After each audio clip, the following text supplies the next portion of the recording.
All right. Hello, hello. Welcome, everyone. We are here and so excited that you're here on this Rare Disease Day. Over 300 million people deal with a rare disease. And so today, as we have this conversation about patient recruitment and retention, we'll be also talking about some of the unique challenges in the rare disease space. Today, we have a wonderful panel. So I'll let you both introduce yourselves. Kate, let's start with you. Thanks, Leanne. Thanks for inviting me. So I'm Kate. I'm the CEO and founder of Innovative Trials. We're a specialist patient recruitment company based out of the UK, but with also office in the US. So thank you. Thank you so much. All right, Will. Yeah. Hey, it's great to see everyone. I'm glad to be here today. My name is Will Krugman. I'm the Director of Marketing and Communications and Patient Engagement at Clinical Research Associates. We are an independent clinical trial site in Nashville, Tennessee. We've been around for 30 years or so. And I'm excited to talk to you today about how marketing and communication strategies can really help your patient engagement and recruitment efforts. Fantastic. And I am Leanne Volke. I'm a Director of Life Sciences Solutions at TransPerfect Life Sciences. And I'm honored to get to have this opportunity. Patient recruitment, patient engagement has been something that's been the cornerstone of my career over the last couple of decades. And really excited to have this opportunity today. Let's go ahead and kick off with a poll to begin with. And so our poll is going to launch here in just a second. You should see this open. It'll be up on the screen for just about a minute. And the first question is, are you struggling with patient recruitment? So yes or no. And go ahead and you can reply to that. And while that's coming in, we'll go ahead and move on. Historically, we know 86% of clinical studies fail to complete recruitment on time. So we know historically that in the industry, recruitment is a challenge for folks. And we'll see, maybe we have an elite group on our call today who says it's not a challenge, but my hallucination is they will confirm that it is. Oh, absolutely. Right. So let's kick off. Will, you've got a site. Tell me about recruitment at your site. Is it a challenge? Is it not? Yeah, of course. Patient recruitment is a challenge for every study, but it takes really dedicated effort to improve it and to really grow. We have a lot of efforts going on here that maybe some other sites do through vendors or rely on sponsors for. We run our own social media, we run our own ads, we do our own ad buying. And we've got a pretty robust PR campaign as well. So those things really help. And then we also have kind of a specialized group as well. So my focus is on really spreading awareness of clinical trials in our community in Nashville. And I have a great team of recruitment specialists whose sole job is to, once the folks have come in and expressed interest in a study, these are people that then go do the outbound calls, sort of a sales role in a traditional business, and kind of close the deal. They need to make sure that they fall into the inclusion and exclusion criteria, and that the schedule works and the compensation is right. All of those sorts of things that the nitty gritty details that I don't focus on. That's what they do. So it helps to have kind of a specialized discipline area at our site. Of course. And I in my experiences, I find that is not the norm. We know 76% of sites state that they don't have a recruitment plan at all. So the fact that you have a recruitment plan and you've got these systems in place and folks almost handling it like a sales call, which when we think of recruitment almost as a marketing activity, anything anyone does is because they're influenced to do so. Sure. And if we think of it as how can we influence these folks by giving them the information they need to make an informed decision. All right, so we have our poll responses here. And 76% of the folks online today said that yes, they are struggling with recruitment. 23% said no. Now, I'm not sure if that's because they're not either a sponsor trying to recruit patients in, maybe they're a vendor or some other function, but still, those numbers pretty much bear out with the standards. let's start off with some of our questions. And I'd love to hear, Kate, what do you think are some of the barriers to care in the underrepresented communities or those not in the current medical system? First of all, I want to acknowledge what Will and the team are doing at your site. I think it sounds absolutely fantastic, and that's kind of you've really looked into patient recruitment and how best to kind of serve your community, and that's kind of going back to kind of underserved communities. We've got to really know who our community is and kind of what kind of challenges they might be facing. I think what Will and the team are doing, and kind of what we do on a kind of a on a study by study basis, is actually go out into the community and kind of talk to people, get to know people. People need to trust you before they're ever going to enroll into a clinical trial. So really going out there and talking to people where they're comfortable, whether that's in a church or whether that's in a shopping centre or in a park or wherever that happens to be, actually talking to people and really ensuring they understand what clinical research is before we ever even ask them to go into a trial. So Right. my plan would be to educate people from an early basis and really ensure they're kind of understanding what they're doing. When we're talking about underrepresented groups or individuals, it's even more of a challenge, that the trust levels is so much lower. So I really think that we need to again have much longer engagement with people from different communities. So it's not just a one and done. We're there for the long term. They get to know us, they get to understand us, and ultimately they get to trust us.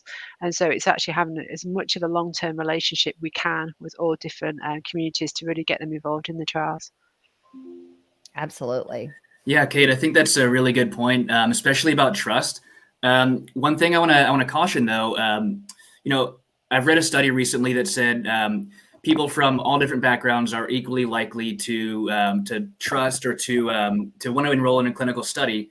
But it can sometimes be the clinical researchers themselves that have a perception of not being trusted. And so what ends up happening is they don't go to those groups that might be interested in participating. And they don't talk to them. They don't build the relationships that are really necessary to go on because of just their own fear of being seen as somebody that's not trusted or that's a negative. And so I would just encourage everyone to be confident in what you're doing, because clinical research is really important, and I'm sure you're in it for the right reasons. And that's to make sure that everybody has access to effective and safe medicine. So just wanted to put that in. Yeah. Right. It's that reminder that anytime anyone's taking a medication, even if it's a Tylenol for a headache or whatever it might be, that there was a group of individuals that put their hand up and were willing to participate in a clinical trial for folks that need those medications to be able to have access to them. And sometimes it's even just explaining it like, well, how you take Keflex when you had an infection, you're able to take that medication because folks were willing to participate in a clinical trial.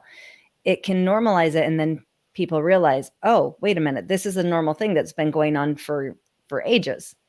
Let's throw up another poll question here. Also, for those of you here live with us, if you have questions, please put them in the chat. We'll see them and we'll make sure that we address them. We do have some time for Q&A at the end, but don't wait till then. Go ahead and put those questions in the chat, and we'd love to have your active participation. Here's another poll question.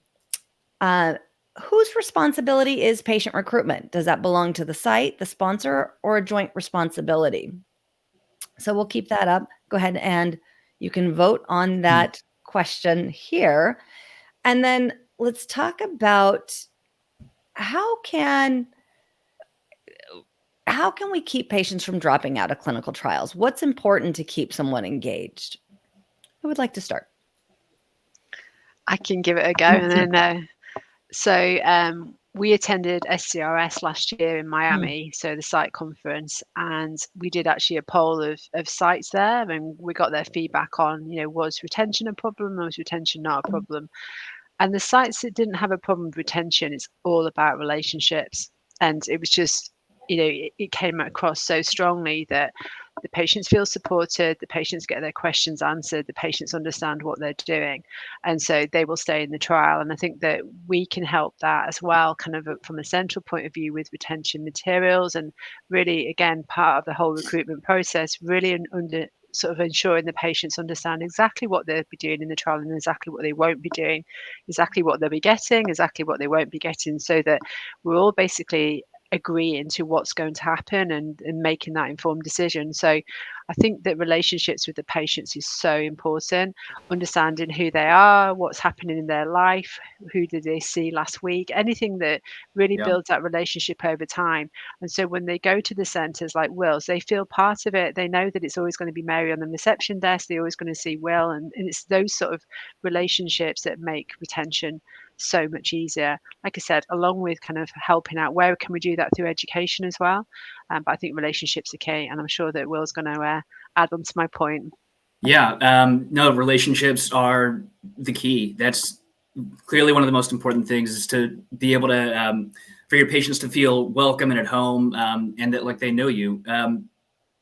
And to add on to the relationship mindset, I would say that one thing that you need to focus on, or should focus on, is kind of a really consumer mindset when it comes to your patients in a clinical study. And keep in mind that they can decide to drop out at any point in time for any reason. That's how it is and how it should be.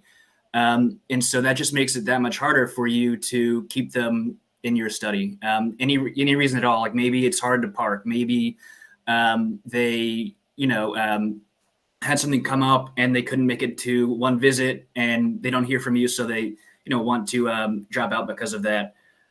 Really, any reason can cause them to drop out. So it's just important to cater to their every single need, and make sure that you show appreciation for what they do. We have a 97% retention rate here across all of our studies. I can share that. And that's because of the appreciation we show for our patients, the relationships we build with them. We've had patients in studies for us over 30 years since we've been in business. People keep coming back because we show them, how much we care about their well-being, their personal lives outside of the study. We want to build not just a doctor-patient relationship, but a community. And I think that has really helped. And then one last thing is, we're careful about enrollment at the beginning, so that we can screen for people that we think might drop out early, or might only be in it for compensation or something along those lines. Compensation is important, but we're looking for people that we think we can rely on, and we do that by having sort of, even before the normal screening, we have pre-screeners, or we have information sessions where we go through what is going to happen at every visit, what's expected of you, and can you commit to doing that? So those sorts of things can really help. It's important. Just to add like a bit of a case study, Leanne, actually. So a while back we had a breast cancer trial, and so the people with breast cancer came in for the study, and what was great about the trial was that everyone was doing really well, or most people were doing well in the trial. And so the patients actually didn't come back for their visits because they were really getting on with their lives, which is absolutely fantastic. So we were brought in actually to try and work with the sites on kind of educating the patients on why it's so important they came back for their visit. And so the message was that we're so happy that you're getting on with your lives, but really for the future of breast cancer treatment, we need you to come back. We need you to kind of do the assessments. And that message went out to the patients. And once they understood the why, they did come back. Obviously, they didn't want to because, they were associated with the hospital with being ill, and now they were well and getting on with their lives. But it was really great by kind of educating the patients on more about trials and why they need to come back into their visits, that they did come back.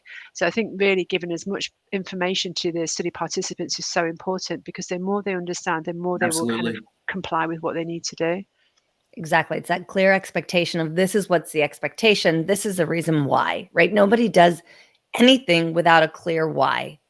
And when you were able to reassign that patient identity from you're a patient in a trial to get well or to get better, to you are someone contributing to the future generations of health and wellness for breast cancer patients, they were then able to come in and participate. Yeah, Now, and everybody's motivated for different things. Maybe somebody's in it because they, need help losing weight. I see Angelique has a question about the obesity studies. And maybe somebody else is in it because they want to help the next generation have access to medicine. And you don't know until you really talk to your patients and see what makes them tick. And again, it just goes back to relationships, as Kate said. Right. So we'll get to those questions in a minute, but first I want to give the result of our second poll. Oh, and yeah, the poll. Whose responsibility is patient recruitment? 82% of you said it's a joint responsibility between the sponsor and the site. No one said it's strictly the sponsor's responsibility, so that's good. And 17% said just the site, but it is that joint responsibility. So again, as we're talking about the relationships between a site and the patient, it's also the relationship between the parties involved in a trial that contribute to the successful recruitment. Now, let's hop over to our questions from our audience here. Can I make a quick comment about that? Of course. The poll result real quick. Yes, it absolutely should be the joint responsibility between the sponsor and the site. But our mindset is that it's our responsibility. The sponsor obviously would love to help and would love to be involved. But at the end of the day, that is our job. That is our role in the study, is to find the patients that want to enroll. And so we just take that very seriously. And we know that we're not going to get sort of a hand from God coming down from the sponsor saying, here's this amazing budget. We're going to set you up with these, interviews with faith leaders in your community. We're going to do all this stuff for you. That's never going to happen, at least not in my experience. So just the more that you take responsibility and ownership of it, the more you're going to be successful. I think, well, you have a very ideal site that any sponsor would love to have. Any vendor would love to work with you all, because you do take that responsibility and you do have those systems and processes in place at over 30 plus years in the industry to ensure that you do have that 97%. Did y'all hear when he said 97% retention rate? Because that is not the norm in the industry. We know, even if we look at industry metrics, it's $6,000 on average to recruit a patient for a study, and $19,000 to replace that patient if they are lost to follow-up. So when you're able to keep those patients, you're saving, an exponential amount of money. All right, so let's hop over to any experience in retention with obesity studies specifically. And I think this goes back to what you were talking about, Kate, is once the patient moves further away from that impetus for them to seek treatment, there's less of a need. So if someone's in an obesity study and they start to lose weight, in the psychology of it, we look at it and we say, okay, it's a pleasure to pain. So they're moving away from pain towards pleasure. When they get further away from the pain, there's less of an impetus to continue. Almost like if you put your hand on a hot stove, when you touch the stove, it's quickly, I have to get my hand off. But if you're holding it 3, 4, 6 inches off, which is the analogy of a patient who's lost weight and no longer feels that pain of the initial situation. Great. Any thoughts from either of you on obesity studies and retention? Do you want to start, Will? Yeah, happy to. We're getting started with some of our own obesity studies, and I'm sure we're going to work on a lot more as these medicines like Ozempic and Mounjaro keep getting more and more popular. And I would say that, just like any study, it's important to develop the relationship with your patient, understand what their challenges are and how you might be able to help solve them. If transportation is an issue, or if keeping up with an e-diary is an issue, just make sure to check in on them and see that they're keeping up with their diary, that they have access to Uber or Lyft or whatever it is that they need to get to your site if a visit is a challenge. And maybe remind them of the important work that they're doing. What our studies are related to type 2 diabetes. And so, we're hoping to help folks with those conditions live healthier and longer lives. So that's an important thing. But really, it comes down to what we were talking about earlier with with relationships and with kind of a service mindset. Really get to know your individual patients and see what makes them tick and work with them individually. It's the same with an obesity study or a vaccine study or psych, peds, or other therapeutics. I would just everybody is different, every site is different, but I think that the relationships and trust and services are the important things there. Of course. Yeah, we worked on a few obesity studies, and the drugs that we were working on were known to have, or the molecules that we were working on was known to have potential side effects as well. And so we produced education guides as well for the participants to ensure that they understood that this is quite normal, what could happen. So again, it's back to kind of being open and honest and allaying the patient's fears that, this could happen. You might feel a bit sick, you might feel not great for a little while, but this is kind of part of what we've seen so far. And that really helped as well, because on some of the kind of previous trials, the information wasn't as readily available to be given to the participants. And so, if you're not feeling too great, I'm not surprised why you'd withdraw. So again, through education, we can give that information to the participants as well to ensure this could happen. It's only going to be for a few weeks. After this, this 2-3 weeks, it might, you might start feeling better. So again, information that is available to help the participants to manage their kind of clinical trial process would really help. So that's been a good thing for us. Again, ensuring they'll know what's happening at the visits. We've given kind of healthy eating kind of plans as well, so that they can go away with some hints and tips on what else they can do. Again, with sponsor approval, we've given kind of exercise guides as well. So we obviously always have to ensure the information we give is appropriate to what the protocol says can happen. But again, giving people education and information to help them on how to start exercising or healthy eating, or any kind of challenges they might see with the potential medication. So for me, it's all about education in a lot of ways. Back to kind of our topic on ensuring the patients are respected and that their questions are answered. But what else can we give them to help them through kind of the difficult stages of the trial? Yeah, 100%. And kind of what can you anticipate that they might need in the future that they're not quite at yet? Like you were saying, handing people exercise guides or what to expect with side effects. I think that's great. And then kind of reflecting back, as the trial continues, what's going on big picture? If somebody's motivated by helping humanity or their community, what's going on with the study? Are there any updates from the FDA or from the sponsor that you can share with the patient? Obviously nothing proprietary or that the IRB wouldn't approve, but let people know that they're part of a team, they're part of something big, and keep up with them. It's important to keep that line of communication strong. Yeah, being inclusive, that you're one of 10,000 people in the whole world that are participating. It's not just me, we're all in this together, we're part of a team. And I think sharing information, a while back I worked on a trial, and actually they produced a recipe book for the patients or the participants submitted. And so it was submitted to like a company like ours, and then a recipe book was produced at the end.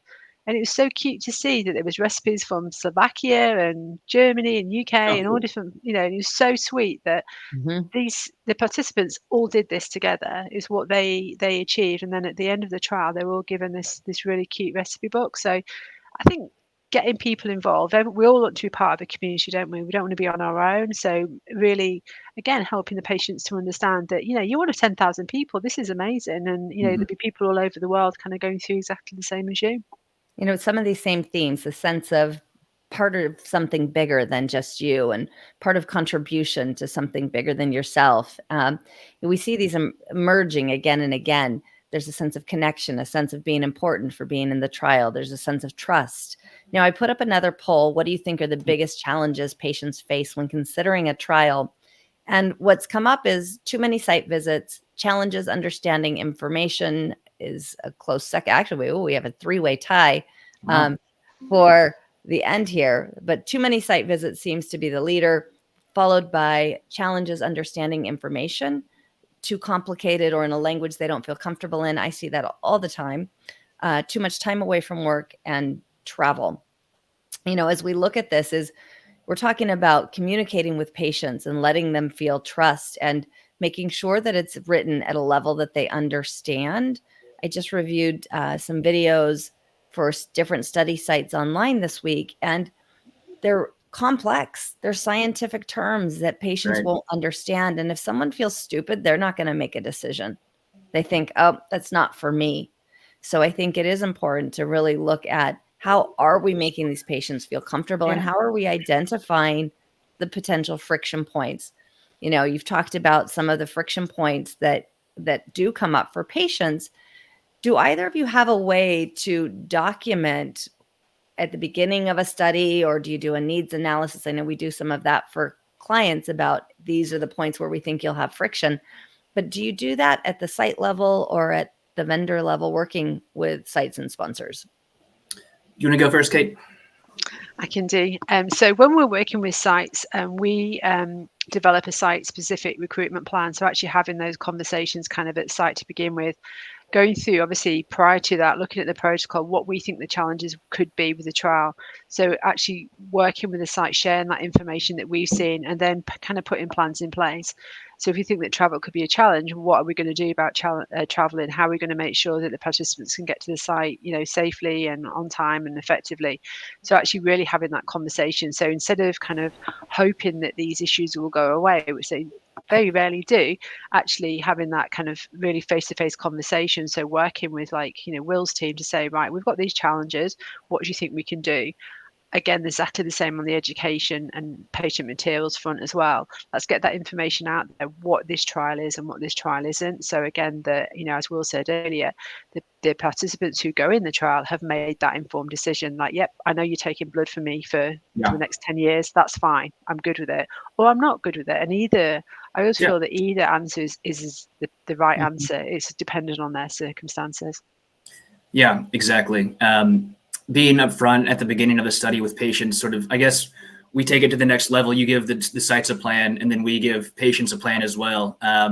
Here are the visits that you're going to need to make to our site, and they're going to be in this window of time. So let's make sure that you're in town during that time. And if you have, any extended vacations or you're planning on moving, maybe it's not the right study for you, and that's okay. And then I want to talk specifically about the challenges understanding information.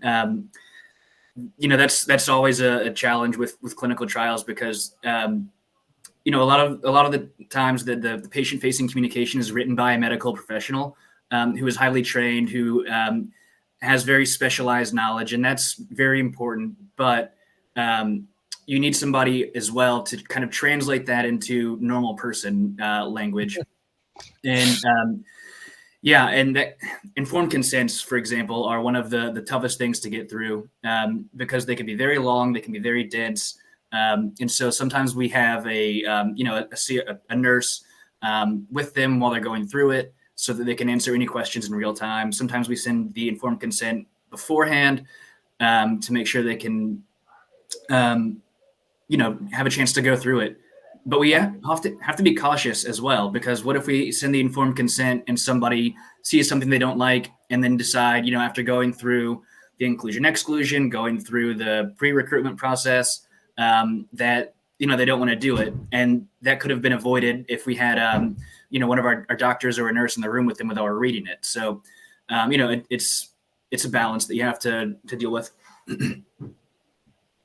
So let's take a question from our audience here, which is a great question. How does the size and therapeutic area impact what you might consider for a strategy for recruitment? I think this comes down to when we look at recruitment for a company, what we look at is who do we think the ideal patient is, and working backwards. So almost as if we were doing a marketing campaign in traditional advertising is where do we think we're going to find this patient? What are their pain points? What are the friction points? What keeps them up at night?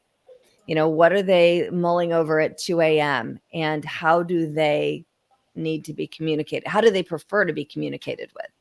Those are just some of the things that we like to look at for that. Yeah. What about you all? Go ahead. Go on. Oh, okay. I was just going to say, there's a big difference for us in sort of a healthy patient study, something that we would consider like a vaccine study for flu or COVID or a combination. That's going to be a more general audience. That's going to be people without, a lot of pre-existing conditions. And so it's for us, it's more of an awareness campaign than a targeted messaging campaign, which we would do for something that, is for a specific condition like obesity or diabetes or heartburn. We're going to say different things about, why somebody might choose to do it. A flu study or flu COVID might be, hey, flu season is coming up and we have to make sure we're all protected from, from the next, evolution of flu and COVID and everything. Whereas diabetes and obesity might be, hey, are you struggling with this condition? Have you ever considered a clinical trial? What have you done in the past that hasn't worked for you? And sort of talk about the reasons why somebody might consider a clinical study. So that's a really good question. And, the answer is always to, as Leanne mentioned, focus on your audience, start with them, start with what motivates them, and figure out who they are. All of the demographics that are important, that are going to impact sort of the flavor of what you say: gender, age, geographic location, income level. That all of those sorts of things are very important when you're considering messaging. Very good. Yeah, I agree. Well, I think from a central level, a lot of what we is in some ways is down to what revenue or what money is available actually to pay for the campaign. Sure. So again, working with different sponsors, there's different amounts of money that's available, whether there can even be an advertising campaign or there might be money available to do education materials, but that, more than that isn't doable. So from our side, we always recommend what we think is right for the trial, and then really it's working with the sponsor to see what money is available to, what services can be kind of sort of carried out in those in the money available. So it depends a lot on, how, whether it's really high profile within the sponsor, whether it's a global trial, whether it's a rare disease trial, as we've mentioned already. So it really is having those kind of open dialogue with the sponsors to what do you need to achieve, and then we'll work around that to make sure that we're providing what we think is the best option for that particular trial as well. That's a great point, Kate, about really tailoring it to the trial. So it's not a one size fits all. Years ago, I did a patent extension of a pediatric study for a blockbuster drug with very tight timelines and a tricky population. For them, it was no expenses were spared because time was so critical and we had to get those patients within that tight time frame. If it's something that's a lower priority for a company, then perhaps print ads or simple outreach is sufficient.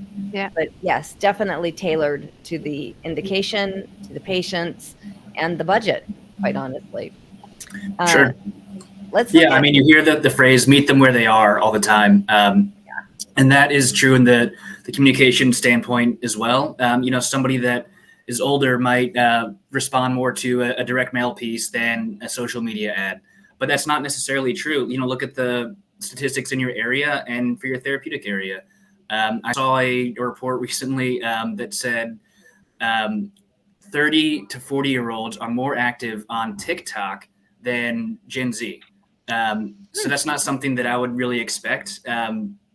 But, that's what the data says. So really start paying attention to that kind of stuff, and you might learn something that's surprising. One of the things we always do too is A/B testing. So if we're looking at an ad for a client, we're A/B testing it. We had a client who thought they needed to refresh a campaign, and when we A/B tested it, we found that actually the old campaign outperformed the one that they thought would be better. So is it that we're just bored with the ads, right? Or is it that it really needs to be refreshed, and does it really perform better? Any question? We've got a couple questions here. I want to jump to these. How common is it for trial sites to take responsibility for recruitment and retention, as does yours will? I think we know the answer to that one. So my entry into clinical trials is unique, like everyone's. I had never worked in a clinical trial site before 2020. My professional experience was in marketing, advertising, communications firms. Prior to that, working for clients in retail, government, all nonprofit, all over the place. So I can't really speak to other trial sites. I only have the experience at this one. And from what I hear from folks like Kate and Leanne, it seems like it's not as common. But I don't want to put anybody down or say anybody's not doing something when they are. So that's my take. I have data. 78.8% of sites state they do not have a clear recruitment strategy and assigned responsibilities. for a recruitment plan? Well, numbers are numbers. Yeah. I think as well, outside the US, there's so many sites that are not kind of professional research sites, and I'm saying professional and not the not professional sort of way of doing things, Yeah. but that's not their whole focus. Right. And I think for those sort of sites, I think it is harder. The team is a lot smaller, and so we were having the conversation before we started. And actually, what one thing can you do to help recruitment at your site if you are kind of under resourced, so you haven't got the budget? And I think it's just, even if you can spend 10 minutes on recruitment a day, you're going to get results from that. So it's really work with the team that you've got available, and really do what you can, whether that means that's making a few phone calls to referral doctors, or actually standing in the clinic with potentially seeing patients that way, or looking at the charts. Whatever that is, definitely even 10 minutes a day could make a huge difference. So that's what I'd recommend to everybody. Just try to do something. You will get the results from doing that, rather than kind of just hoping that the patients will appear. Yeah, that's really interesting because, sorry, you say something, Leanne? Go ahead. Go Okay. ahead. I was just going to say that you would expect sites that are within hospital systems or big health systems to really excel at clinical trials because they have so many patients available. But from what I've seen, the doctors in those hospitals are so focused on, patient care, keeping folks alive, making sure they stay on their medicine, that clinical trials really take a back seat. And, I think we're starting to see sites like ours kind of just grow more into this industry and have more success when they can specialize in something instead of kind of put it on the back burner. We know that only 8% of patients are ever invited to participate in a clinical trial. Yeah. And so if we just started having the conversation with patients, then, we've only got up to go from there. Right. So if we think about, I have a couple other questions I want to see if we can get to here. And Kate, we'll kick off this one with you. How different might an approach be at a trial site versus a hybrid or decentralized trial where patients might not be coming to the site? Yeah, there's definitely, it's a new way of working, isn't it, in the last few years? I think for hybrid, especially, obviously the patients are still going in for some of their visits, but it's making sure that they're supported outside those visits too. So expecting that some of the visits might take place at home, or maybe in the workplace if the nurse will go to the site, but really providing as much support as we can for the participants in the trial. So we run a service called Navigator, who actually call patients between visits, and really it's the people are there to help on kind of the logistics part of the trial. So we ran a trial for asthma as decentralized, and we had huge issues with the e-diary, and so it actually wasn't part of our scope in the beginning, but actually we were trained, the navigators were trained on the e-diary so that they actually could give the support that the participants needed. And so I think it's accepting that site trials, hybrid trials, decentralized trials are very different, and so the same method won't work totally the same. And it's really considering what are the advantages of each of the different models, and then what else do we need to supplement. So again, if it's 100% decentralized, the participants do need still support. The trial I was saying with the e-diary was a mild to moderate asthma study, so the participants weren't hugely ill. They were getting on with their lives, but they were struggling mainly because of the e-diary, and two, because they weren't being paid. And so both cases, the participants wanted to withdraw. By having those conversations with them, helping with the e-diary, ensuring they got paid on time, the participants carried on and did the trial. So it's ensuring that either the site, if there is a site available to support, or if the site isn't available and there isn't any sites, who else can support? So people like navigators could fill that gap, because we want the participants again to feel engaged, to feel motivated, and to feel heard. So having that person that they can ring and say, look, I'm having these problems, what can you do to help me? Kind of help them to stay in the trial is what we're trying to do. So I think it's really looking at all the different settings, expecting that you will have to do different things in the different settings. Yeah, I think the most important word to me that you said was engagement. We see more adherence in non decentralized trials because patients have to talk with us and engage with us and see, kind of putting a face to a name, and we're a real person that they feel some sort of obligation and responsibility to. Maybe not everyone all the time, but looks like we may have lost Leanne again. Sure, she'll be right back, but we can handle it without Leanne. Make sure that. Refresh. The engagement part. I think that folks are more likely to stick with you when they have some sort of responsibility and some sort of, again, relationship with you. That's what I would go with. I agree.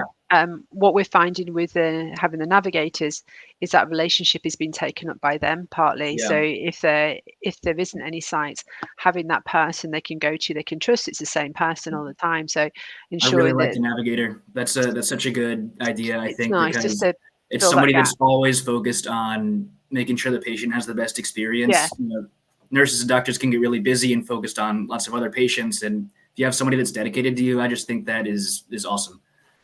Yeah, I think it's a big help.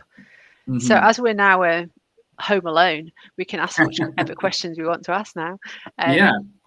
So I do have access to the questions too. Okay. Go ahead. There's a question come from Maheen. How can we improve recruitment in psych, ped, and therapeutic studies? Sure. That is, every study is different in terms of the patient audience that you're looking for. So with psych, I'm looking for the question. So let me make sure I get therapeutic areas right. Psych, pediatrics, and pediatrics is a really interesting one because obviously you're talking to the parents and not the actual patients. So with things like that, I like to work with, local influencers for parents. Like if you're familiar, some of you might be mothers yourselves. There's things called mom blogs where folks in the community write about things for parents to do in their center or geographic area. And it's always worth reaching out to those folks and saying, hey, we're doing a study to make sure that kids are safe and have access to effective medicine. And if you would like to, talk to one of our doctors or one of our patients and kind of share that experience with those influencers, I think that can be a really powerful thing to do. And we're always working with our local media in general, whether it's mommy bloggers or local broadcasts or our daily print newspaper. It's people want to know what's happening in their community. And it's just a good thing to have relationships with the reporters and the folks that are covering that in your area. And then, obviously with psych and other things, you might have relationships with physicians or psychiatrists, and just make sure that they know about the studies. Yeah. You're focused on clinical research all the time, every day, but they're not. They're focused on their patients. So just kind of staying in constant communication about your studies, about success stories or anything like that can be really, really helpful. Yeah. I think Maheen, kind of going back to your, the pediatrics trial and stuff, it's really taking each trial individually and really looking at the challenges and kind of advantages of the trial, and then putting things in place accordingly. We're always happy to have a chat. If you want to give us a call, more than happy to kind of talk through trials and specific kind of challenges you have. Hopefully that helps as well. Yeah. What else have we got? Sandra's got a great question from Novartis. So how would you convince family members that their relative is not a guinea pig and that trials is part of development?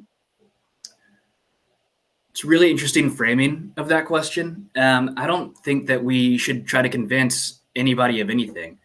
I think that our responsibility and role is to inform folks about a possibility of participating in a clinical trial. And if somebody feels like a guinea pig and they're not respected, then they should not do a study. It's not for them, and that's okay. Mm-hmm. What we're trying to do is find folks that understand kind of the bigger picture already, that we are looking for people that want to help the next generation, or that might have, be suffering from a certain condition. They might be able to get treatment through a clinical trial. But if somebody starts talking about, I don't want to be a guinea pig, I don't want, you to be testing and prodding me, it's not for them. But that's why I think it's so important to have kind of a big brand of what your site is or what your study is, so that people don't automatically think guinea pig. They think, Will's looking for folks at his, clinical trial site for a flu study. and I want to get a flu shot, and I know that it's going to be really easy, so I'm just going to go in and do it there instead of waiting for my doctor to give it to me. So Yeah. having that kind of instant recognition of trust is huge, and that's why raising awareness in the community, whether it's through a press release or community events, or going to your faith events or something like that, I think is how you're really going to start kind of pushing through on the guinea pig narrative. We don't want people to think that they're coming into a sterile lab, somewhere very far away with folks that don't care about their health. We want to showcase our staff and our facilities so that people know that we're one of them. We're part of the community. Yeah. We're professionals, but we also really care about them and their safety. I agree. I think as well, kind of thinking on kind of global trials as well, that in different cultures, it could be an elder of the family that's kind of really making decisions on things like trial participation. So really ensuring that we have patient education materials available will really help, so people can take something home. They can share that with their family members as well, and it might be a joint decision as to whether they go in the trial or not. I think back to our original points as well is that we need to get the education up about clinical research in general. And so if a family member is offered the potential to go into a clinical trial, and they straight away don't say no, I don't want to be the horrible guinea pig word. And I think with the more education we give, people will stop saying that, and also kind of start seeing that this is, like, say, for the future of medicine, for the future of for themselves. And it's something that, they can benefit, or their family can benefit, or ultimately the future of that kind of patients can benefit as well. Sure. So, and often the messenger is just as important as the message. Yeah. So maybe I'm not the best person to go and talk to, an African American church in Nashville because of, just the way that I am, and that's okay. So it's important to find allies and advocates in those communities. Invite somebody to be either in a study or talk to them and tell them about why it matters for their community to participate in a clinical trial. Hey, Leanne, welcome back. Welcome back, Leanne. Hello, all. I apologize. Nothing like an exciting technology day. So let's go through one more question here. And if you had one tip to give folks on what they can do to increase recruitment, an action item that they could implement immediately, what would that be? Yeah, I think Kate had a really good point earlier of taking 10 minutes to work on patient recruitment a day. I'm going to suggest a little bit longer, of course, but what I would do is really think about what it takes for a patient to get to your site and enroll in a study. How many steps are there from when a patient hears about a clinical trial to when they come in for visit one? We did this at my site, and we thought it would be, fairly simple, pretty easy. They hear about it, they call us, they show up. That's surprisingly not how it worked out. There are 13 to 15 steps in between there.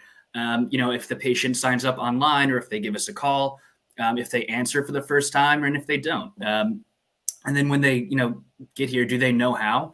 What service are they using? Is it a bus or a car or a ride share service like that? And what does the check-in process look like? I would just recommend that you go through meticulously thinking through how a patient really gets into your study and how they hear about it from the first time to making a decision to enroll and showing up. That I think that's going to make a bigger difference.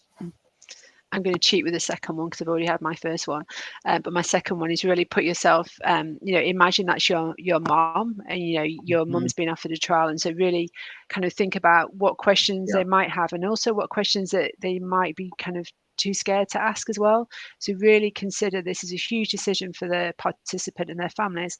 And so what information do they need to know, and how can we get that message across to them in a way that they're going to understand, thinking that they're probably, they're stressed, they could be really scared, and they might not be feeling too great. And so really kind of thinking, how do I give the information to the participant in a way that they'll understand it, and ultimately they'll feel comfortable and confident that this is a professionally run trial. Yeah, and understand that they might not make a decision right then. They might not decide to enroll in that study. But if you continue to build that relationship and work with them over time, maybe there's a dermatology study or a psychiatric study down the line they're a better fit for. And because you've stayed in touch with them and you've started to get to know them, they feel comfortable enrolling in that study. And that work that you did on the back end doesn't really show up on your bottom line for a long time, but it's hard and expensive to recruit a patient. So it's going to, come through eventually. It comes down to relationship building and trust. And we've heard that theme throughout today. So it's about putting yourself in the patient's shoes or beginning to think about what is their experience. I've seen it as simple as it'll say information about a clinical trial is on this table. And I look at the table and it's full of magazines. Right. That the material that's supposed to be there is missing, or it's too complicated, or it's, on crummy paper. So it seems kind of cheap. And really being clear about what we're trying to communicate with patients in a way that makes them feel trusted, respected, part of the process. So we still have other questions. What we can do is we can take a look at these questions, we can answer them and perhaps send them out in a follow-up. I do want to be mindful of time, knowing that folks are usually running to other meetings. Thank you both for being here today, sharing your insights, your wisdom, your enthusiasm, and commitment to serving patients at the highest level. And thank you to our audience. Thank you for being here. Thank you for staying engaged with our polls and the questions. You were phenomenal. And we consider it a privilege that you chose to spend your time with us. We hope that you'll continue to join us for future events and go out and make a difference in the lives of patients. Yeah, thank you again for coming. I know we didn't get to every single question, but if it's okay, I'll leave my contact information in the chat if I can. Sure. My email and my cell. Call or text or email, whatever's easier for you, and I'm happy to talk about this.